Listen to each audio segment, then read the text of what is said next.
안녕하세요. 반갑습니다. 저 NK 학원 동명호 선생님입니다.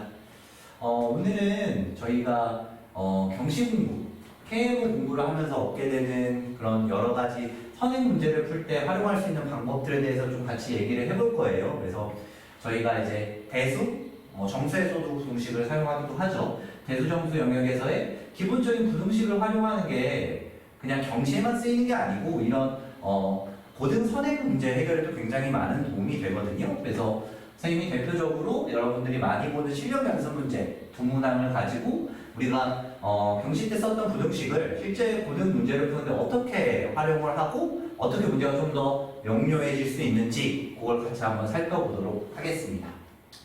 그래서 두 문항을 갖고 왔어요. 그래서 한 문제는 공통수학 3, 5단원에 있는 실력 연습 문제고요. 다른 한 문제는 수학 2, 6단원 최대 최소에 있는 실력 연습 문제를 가져왔습니다. 그래서 기본적인 부등식 만들기, 그 다음에 절대 부등식의 활용, 이런 것들이 사실은 고등 선행에서 원하는 방향과는 조금 다르지만 훨씬 간단하게 문제를 해결할 수 있는 게 많거든요. 그래서 첫 번째 문제부터 한번 같이 보도록 할게요. 어떤 무리수 n이 있고 이 무리수 n의 정수 부분이 a, 그 다음에 소수 부분이 b라고 합니다. 저희가 정수 부분과 소수 부분의 정의를 알고 있기 때문에 게다가 그 a, b는 이런 관계식을 만들고 시키고요. 이 n은 자연수라고 합니다. 그래서 기본적으로 그냥 처음 보자마자 이해가 되는 것은 루트 n이 무리수이기 때문에 이 자연수에는 제곱수는 아니겠구나. 그리고 자연수에는 최소 1은 할 거니 이 정수 부분인 a는 최소 1 이상인 자연수이겠구나 라는 생각을 할 수 있죠. 그 다음에 당연히 소수 부분의 정의에 의해 0 이상 1 미만입니다. 자, 그럼 이 관계식으로 어떻게 부등식에 활용을 하느냐? 물론 이제 대입을 해서 해결을 할 수 있습니다. 네, 그 방법이 실력정석 모범 답안에 실려있는 방법인데요. 자, 이 관계식을 보게 되면 사실은 정수라는 조건이 더 강하게 다가오거든요. 그럼 a세제곱을 우변으로 이항해서 b로 묶게 된다고 하면 이런 관계식으로 변화를 시켜줄 수가 있겠죠. 근데 이 우변을 좀 큰 방향으로 부등식을 설정을 해볼 건데요. 당연히 b는 1이 되지 못합니다. 1보다 작은 의미 아닌 실수예요. 그렇다면 이게 b를 1로 바꿔주게 된다면 당연히 식은 더 커지게 될 겁니다. 9a-b제곱이 양수인 건 너무나 자명하죠. 이미 a가 1 이상인 자연수이기 때문이죠. 그래서 이것보다 이제 요 핑크색 요식이 더 크게 되죠. 그 다음에 9a-b제곱은 9a일 때, 다시 말해서 b가 0이 되는 그 상황에서 더 크거나 같아질 수 있죠. 물론 이게 1인 것과 얘가 0이 되는 건 동시에 불가능하긴 하죠. 하지만 확실한 건 a세제곱보다는 9a가 더 크다는 사실이죠. 따라서 a가 자연수이므로 a제곱이 9보다 작아져서 a는 1이면 2 가지가 가능하죠. 그래서 대입을 하지 않아도 사실은 부등식에 익숙한 학생은요, 이 문제를 보자마자 a가 어느 이상이면 불가능하다라는 사실을 캐치할 수 있습니다. 그래서 제가 선생님이 굉장히 길게 부등식을 설정하는 것처럼 보이지만 사실 이 우변의 결과를 바로 9a라고 받아들이는 학생들이 많죠. 실제로 경시 공부를 하다 보면. 따라서 결론 a는 1 아니면 2, 둘 중에 하나만 가능합니다. 그래서 이것만 따지면 문제는 해결이 되거든요. 따질 때도 조금 현명하게 따져보면 a가 1인 상황을 먼저 따져보면 a가 1이면 b세제곱 마이너스 9a 더하기 1은 0이라는 요 3차식을 b가 만족을 하고 있겠네요. a가 아니라 b죠. 근데 이 b는 b가 유리근이 아님은 사실은 자명합니다. 이건 문제를 통해서도 확인이 되고요.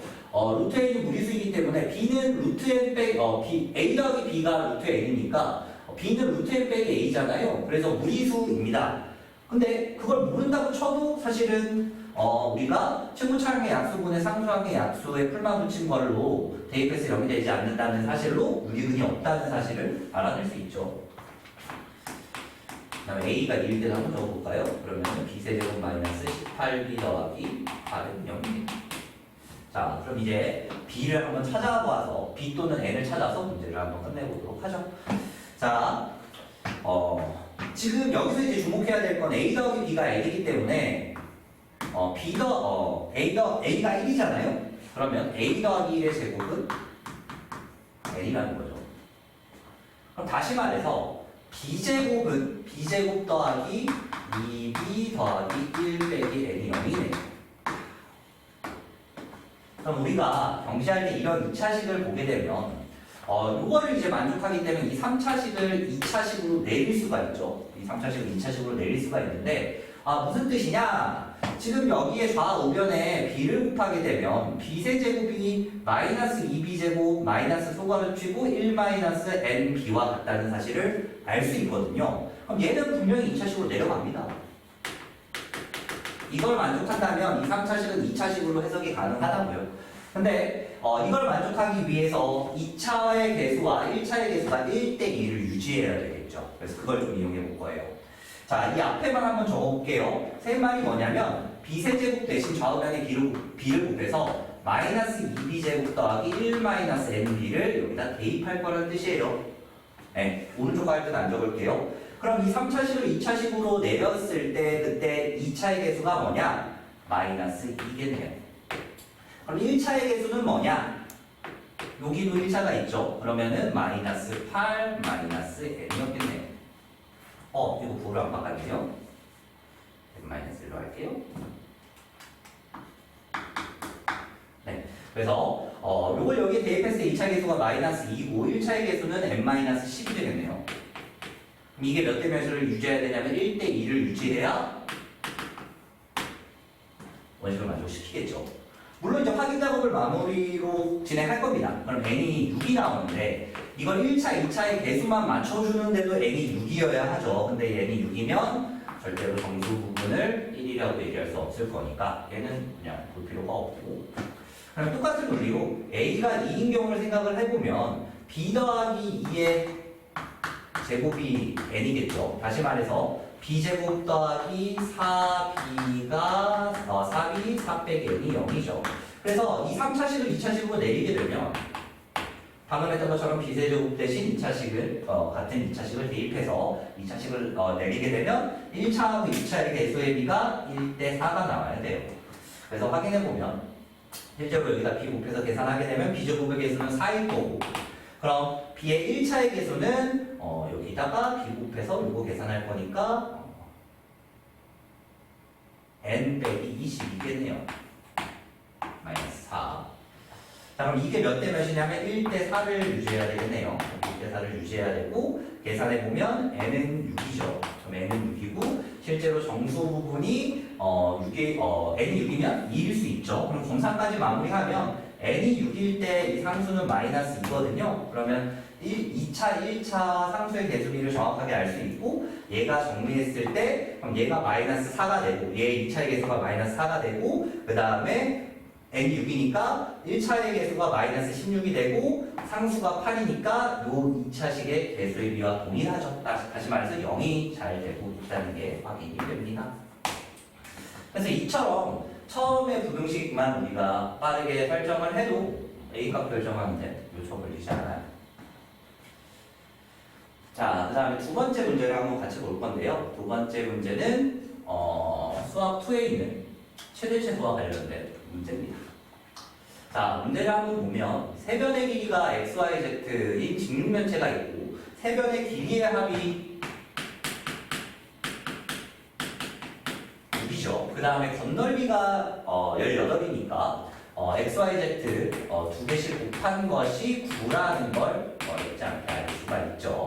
그리고 우리가 구할 x, y, z 이 친구를 우리가 구하는 거고 이 친구를 k라고 합시다. 그러면 우리가 세수의 합과 두 개씩의 곱과 세 개의 곱을 알고 있는 상황에서 x, y, z가 근으로 존재하는 그런 3차 방정식을 만들 수가 있어요. 그렇죠? 자, 그러면 t 세제곱 마이너스 6t 제곱 더하기 9t 마이너스 k가 0인데 얘는 k라고 얘기를 해보죠. 자, 그럼 여기서 t가 무엇이냐? 여기서의 근은 x, y, z를 이야기하고 이것은 직무면체의 길이이므로 양수겠죠. 그러면 다시 말해 이것이 양수, 이게 세 개의 양수분이 있는 K의 맥시멈을 찾아라 라는 얘기로 바뀔 것이고 이 좌변에 대한 식을 이제 생각을 해보면 좌변이 이렇게 t로 묶게 되면 완전 제곱식이 될 거죠. 그러면 우리가 이 그래프의 개형을 이해해보면 왜 이렇게 부드럽게 묶으지? 자, 이런 상황이고 양수 세근이 존재하게 되는 마지막 가장 큰 K가 여기랑 접할 때 이때를 잡아내는 얘기죠. 그래서 이 상황은 보통은 일반적으로 미분을 해서 해결을 많이 하죠. 그래서 여기가 이때점인 걸 이용해서 미분 계수가 0이 되는 순간을 활용하지만 사실은 산술기하 평균, 절대부등식이 활용이 익숙한 우리들은 사실 이게 보자마자 굳이 미분이 필요 없고 바로 결론에 도달한다라는 걸 다 느끼고 있을 거예요. 그래서 무슨 말이냐면 얘는 곱인데요. 합이 일정해요. 그렇기 때문에 최대값을 얻어내는 게 오래 걸리지 않습니다. 자, 무슨 얘기인가 하면 저 좌변에 대해서 한번 이렇게 적어볼까요? 문제 조건을 만족시키는 K가 존재하기 위한 그런 그 근들은 0하고 3 사이라는 게 사실은 그래프의 개형으로 자명하게 받아들여지는 부분입니다. 자, 그렇다고 하면 이것들 이 세 개가 모두 양수거든요. 이 세 개가 모두 양수고 그러면 합이 일정한 상황이죠. 왜 일정하냐? 다 더하면 안 일정한데요? 일정하지. 얘를 2로 만들어주면 됩니다. 자, 그래서 이 부분에 주목할 필요가 있죠. 합이 일정한 세수의 곱이죠. 게다가 이 세수는 양수인 상황이니까 이것은 어디서 나온 결과냐면 산술기하 평균 절대부등식에서 나온 결과죠. 그래서 산술기하 부등식을 활용을 해보면 얘는 2분의 1을 붙여주고 그 다음에 이 세 개의 합의 산술평균 이 세 개의 합의 산술평균이면 얼마야? 3분의 6이네요. 이것의 세제곱 계산이겠네요. 그래서 계산해보면 K의 최대값은 4 얘가 K죠. K의 최대값은 4이고 그것은 언제 발생하냐면 이 세 개가 같을 때 발생을 하죠. 그래서 다시 말해서 T가 세 개가 같을 때니까 갖다 보면 1 요점이 1인 상황에서 발생한다는 걸 어렵지 않게 알 수 있습니다. 그래서 이처럼 경시 공부를 하게 되면 남들하고 다른 시야를 좀 가진 상태로 문제를 풀 수 있어요. 그래서 선생님 오늘은 부등식 버전으로 좀 실력 정석 문제를 풀 때 좀 재밌게 풀 수 있는 문제를 가져와 봤어요. 그래서 경시하고 선행은 사실은 크게 동떨어져 있다 그렇지 않아요. 그래서 경시 공부를 하면 할수록 볼 수 있는 시야가 다양해지고 문제를 풀이하는데도 훨씬 다양한 방법을 가지고 진행할 수 있습니다. 네, 오늘은 여기까지 하겠습니다.